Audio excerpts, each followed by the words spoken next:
WBA lightweight champion Gervonta "Tank" Davis announced on Instagram that his March 1st title defense against Lamont Roach has been canceled. Fans across social media have greeted the news with a mix of relief and celebration, expressing their disdain for what they deemed a lackluster matchup.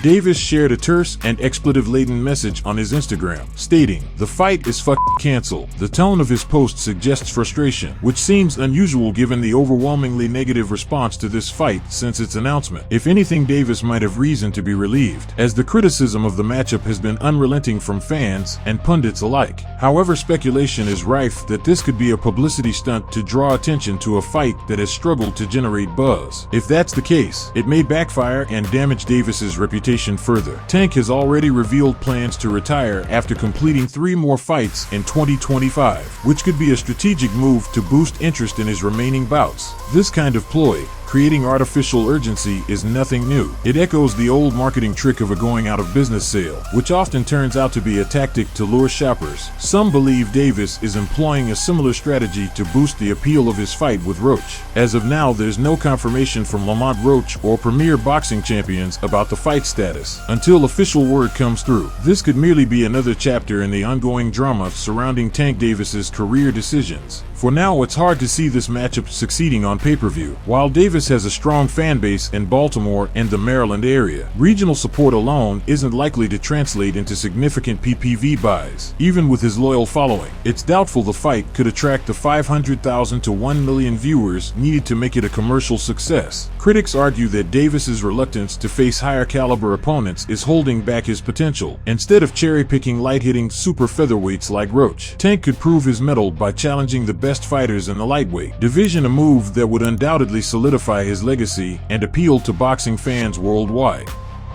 But I still think Tyson just won it. I weren't moaning about the result of the fight. I was moaning about the way they scored it.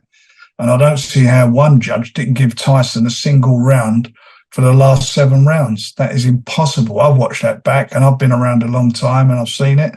And I don't know how he got it there. I mean, Usyk didn't win the last 7 rounds of that fight, that's for sure.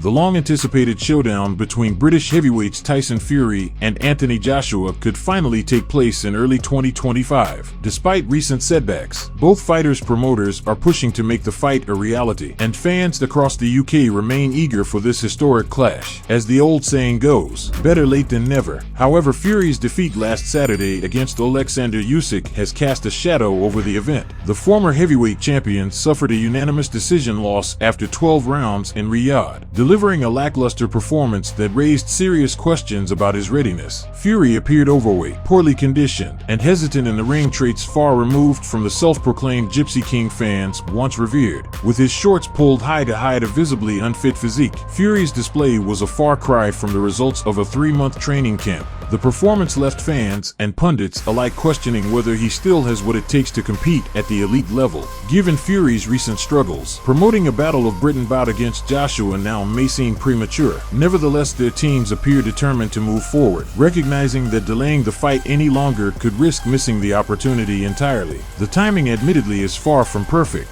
Both Fury and Joshua are coming off losses, and their recent performances have left critics labeling them as past their prime. Joshua hasn't recaptured the dominant form that once made him a global sensation, while Fury looks increasingly vulnerable. Many fans argue that the matchup would carry more weight if both fighters secured convincing victories against top-tier opponents before facing each other. Social media sentiment suggests skepticism, with some viewing this potential fight as little more than a money grab between 2 fading stars. Critics have likened it to a timer's match, with Fury and Joshua seeking one last payday before exiting the sport. Still, the financial allure is undeniable, and with the UK's unwavering support for its fighters, Derek Chizora's career being a prime example, it's unlikely either man will retire soon. If the goal is to truly honor the legacy of British boxing, rebuilding both Fury and Joshua through strategic bouts against credible opponents would be the smarter play. Such a strategy would not only restore their credibility but also reignite fan excitement, ensuring that the Battle of Britain lives up to its name.